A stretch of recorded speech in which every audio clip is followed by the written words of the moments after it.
আজকে যদি ঘরে এই চুলাটা না থাকতো তাইলে মনে আমরা না খাইয়েই এঙ্গো মরণ হয়ে যেত আজকে, জানো। এরকম অবস্থাতে আমরা আসি, এরকম পরিস্থিতিতে আসি। তো হ্যালো এভরিওয়ান, তোমরা সবাই কি করো? সবাইকে গুড আফটারনুন।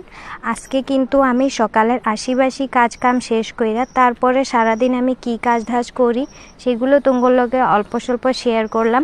ভিডিওটা কেমন লাগলো একটু কমেন্টে জানাইও। তো আকাশে গরু বাইন্ধা দেওয়ার পরে তো আমি ছাগল টাগল বাইন্ধা দিয়েছি খেতিতে, তারপর কিন্তু সুন্দর করে গরু ঘরের গোবরগুলি ফালাইয়া দিয়া উঠান গরু ঘরটারে ঝাড়ু দিয়া লইছি সুন্দর করে আমি। তারপরে বাবুর জলের বোতলটারে ধুইয়া দিছি, একটু কুমকুম গরম জল দিয়া সিদ্ধ কইরা জলের বোতলটারে ধুইয়া সুন্দর করে উবুদ করে রেখে দিছি জল ঝরানোর লিগা। তারপর এই দেখো আজকে আমগো রান্নাঘরটারে ভাঙ্গা লইছে, মানে কি পুরনো ছনের চালটা নষ্ট হয়ে গেছে, জলে ভিজা রোদ্রে শুকায়া এরকম করে তো নষ্ট হয়ে যায় 1 বছরের মধ্যে। তো আজকে কিন্তু এটারে ভাঙ্গা ঠিক করব, মানে নতুন ছন দিব, চাল বানাইবো আজকে। তারপর এখান থেকে কিন্তু আমি স্নান করতে গেলাম গিয়া, তারপরে স্নান কইরা ঠাকুর পূজা দিলাম আমি। কিছু আমার রুদ্র পাপার আমার কাপড় আর আরপিতার স্কুলের ড্রেসগুলো আমি কিন্তু সুন্দর করে ধুইয়া রোদ্রে শুকাইয়া দিছি। এখানে বারান্দাতে কিন্তু শুকাইয়া দিছি, বারান্দাতে রোদ্র আয়াই পড়ছে, একটু পরে রোদ্র আয় পড়বো, তো আমি বারান্দাতেই দিয়ে দিছি একবারে। তো কাপড় শুকাইয়া দিয়ে আমি কিন্তু ঠাকুর পূজা সুন্দর করে দিয়া লমু।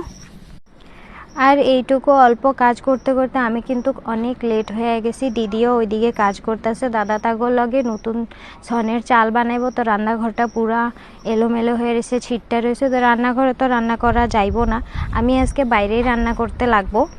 তো তার লেগে আমি কিন্তু ঘরের থেকে নতুন চুলাটা বাইর করছি, নতুন না মানে এটা আমাকে দরকারের সময় লাগে, কোনো অসুবিধা যেমন কি যদি কোনো দিন চুলা জ্বলাইতে না পারে, চুলাতে কোনো অসুবিধা হয়, তাইলে আমাকে এই চুলাটা বাইর করে রান্না করা হয়।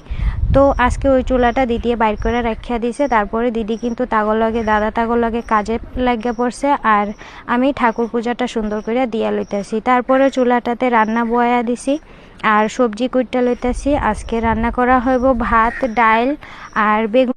এই চুলাটাতে কিন্তু রান্না করতে খুব সুন্দর লাগে, আমি আজকে ফার্স্ট টাইম এইটাতে রান্না করতেছি। খড়ি অনেক কম লাগে, এমনি চুলাতে কিন্তু খড়ি বেশি লাগে, এইটাতে অনেক কম খড়ি লাগে আর তাড়াতাড়ি রান্না হয়ে যেতেছে, ঠিক গ্যাসের মতনই। তোমরা কি কেউ আগে কখনো এই চুলাটা দেখছিলা?